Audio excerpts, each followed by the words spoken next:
I do believe we've got the Speaker of the House, Mike Johnson, joining us now live. Good morning, Mr. Speaker. So the House Republicans, you guys did your job. You passed the measure to keep the government funded. That couldn't have been easy because it was the Biden-Pelosi budget, but you got it done, and Democrats refused to give an inch. How do we get out of this? Well, I tell you what, if the government shuts down at midnight tonight, it's because one person made that decision. His name's Chuck Schumer. He's the Democrat leader in the Senate, because we did pass it out of the House. Now, why did we do that? You're right. We're not in love with these policies, but this is a very temporary, short-term, clean, continuing resolution to keep the government open until November 21st. Why do we do that? Because we've been working really hard here to rebuild the muscle memory for how the appropriations process is supposed to work in Congress. To be a good steward of American taxpayer treasure, what we're supposed to do here is 12 separate appropriations bills every year, right, where they're debated and there's lots of dialogue and arm wrestling over it to make the best and most efficient use of taxpayer dollars. The problem is that system hasn't been working that way for a long time. So for the first time in years, we've done it. The House Appropriations Committee, led by Republicans, of course, passed 12 separate appropriations bills to fix all this through committee. 3 of them passed off the House floor. The Senate passed 3 bills. Well, they don't match exactly. So if everybody remembers from civics class the way that's supposed to work then, you get a conference committee between the House and the Senate, they work through the differences. Okay, all that's happening right now, and that's a great thing for taxpayers, a great thing for our fiscal conservative policies and principles. But we run out of clock because today is the end of the fiscal year. So what we did as the majority, the responsible thing, is we passed a very clean CR to just give us 7 more weeks to finish the process I just described. The Democrats have thrown a fit. They won't go along with it, even though they did it 13 times during the Biden administration, okay? They won't go along with it now. Why? Because they want to add, as you noted, $1.5 trillion in new spending to a 7-week stopgap funding measure. And they want to restore American taxpayer benefits to illegal aliens. That is what they're demanding in exchange for their votes. They also want to claw back the $50 billion that Republicans passed to prop up our rural hospitals in red states. They don't like that. They're trying to claw it back. They want to add, you're going to love this, they want a $500 million, this is part of their demand, to go back and prop up the Corporation for Public Broadcasting again, NPR and PBS, that are just, indoctrinating people and totally biased news coverage. We defunded all that in our big, beautiful bill. They want to add it back. That's their demand. $1.5 trillion new dollars in spending. We're not doing that, and they know that, and they're playing politics. And I'll tell you, this all comes down to one thing. Chuck Schumer is doing this for political cover, okay? He knows the pain that it will inflict on the American people, troops not being paid, TSA agents not being paid, FEMA services not being available during hurricane season, the food and nutrition assistance programs that so many women and infants and children rely upon will be shut down, cut off. It just goes on and on. But he's willing to do that because he's running from AOC and the far left corners of their base. Because they told him he has to fight Trump. That's what this is, plain and simple. Yeah, going against Trump. Mr. Speaker, you brought up the cuts to rural hospitals, but yet Hakeem Jeffries, Bernie Sanders, everyone has been on X saying, well, Republicans want to cut, health care. It's their fault. Can you just explain, because that seems to be the talking point for all of these Democrats, especially if you go on some of these networks, they're blaming Republicans for everything.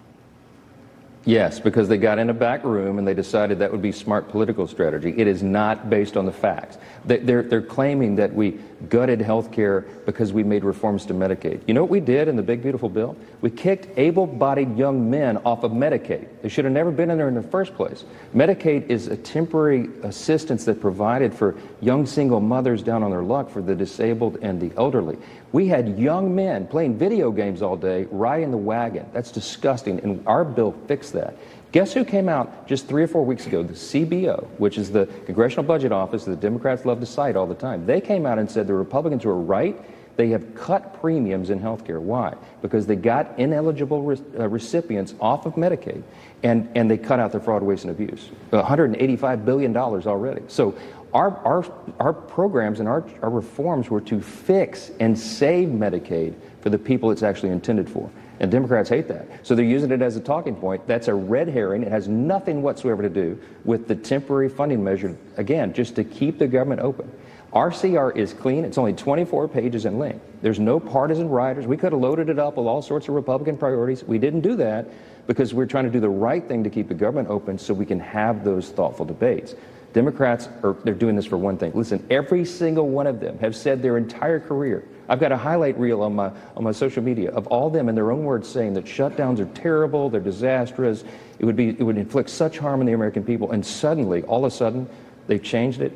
No, don't buy it. They're running from their socialist, radical, Marxist base, and they're going to hurt the American people because of it. And it's just totally reckless. I can hardly believe that they're going to do it. Yeah, Mr. Speaker, I know so many people, and we've had some on this morning, they're tired of every 6 months, every 3 months, we have to face another government shutdown over one thing or another. And as you alluded to it earlier, I went and looked it up. Congress has not passed the budget or the appropriations bills on time before the deadline since 1997, so 20 years nearly. Yep. Do you think it's time for the Senate to maybe consider eliminating the filibuster for, say, continuing resolutions? So if you have to get to this point, it just takes the 50, like you do for judges in the Supreme Court. If we're not making any substantive changes, just keep it going. We can do that with 50.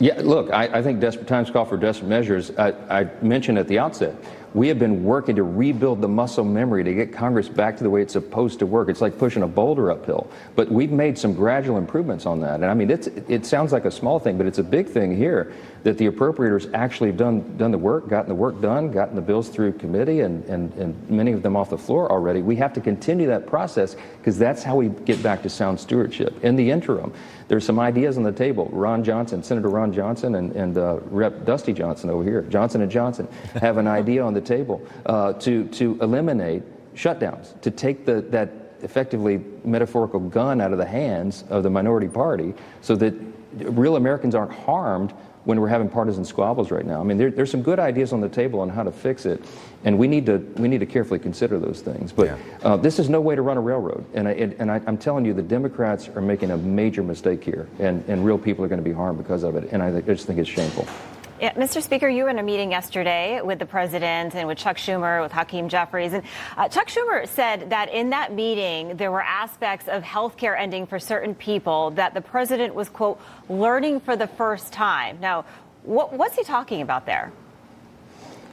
Nonsense. I know it's shocking, but Chuck Schumer doesn't always tell the truth. Okay, we had a thoughtful discussion in the Oval Office. Credit to President Trump showing strong leadership. He's operating 100% in good faith, and he demonstrated that by bringing us in. And he heard the arguments, and he just looked at Schumer and Hakeem, and he said, why are you even bringing this up right now? See, they're trying to make this Obamacare subsidy issue the issue of today. It's not. The issue they're talking about doesn't even expire until December 31st, okay? That's an eternity in politics for us to get in and roll up our sleeves and argue and debate over all that, and we're going to have to.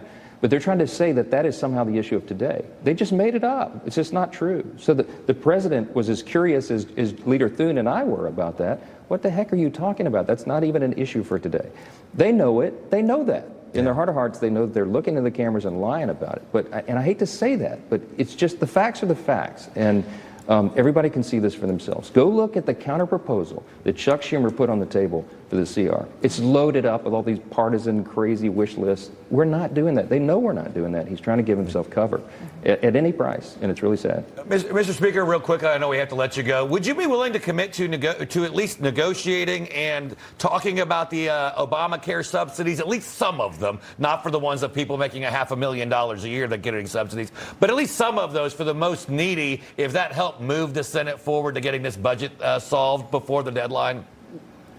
Yeah, I'll tell you, it came up in the Oval Office yesterday, and Leader Thune looked Chuck Schumer, his colleague, right in the eye and said, Chuck, there has to be real modifications to that because it doesn't work. It's a boondoggle. It's subsidizing insurance companies, and you're right, no income limits. Somebody can make $550,000 a year, and taxpayers are funding their health care. I mean, it's wrong. There's we're concerned about the lack of height protections in those provisions.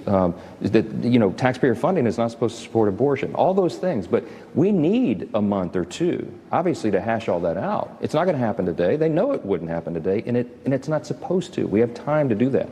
And for them to cling to that and make that the talking point is just disingenuous. And they know it. They know that. Yep. And that's what's so frustrating about it. All right, Speaker Mike Johnson, thank you. I know you're very busy today. Thank you for joining us here on Wake Up America, and you're welcome anytime to come back. Thank you, sir. Hope you get it done soon.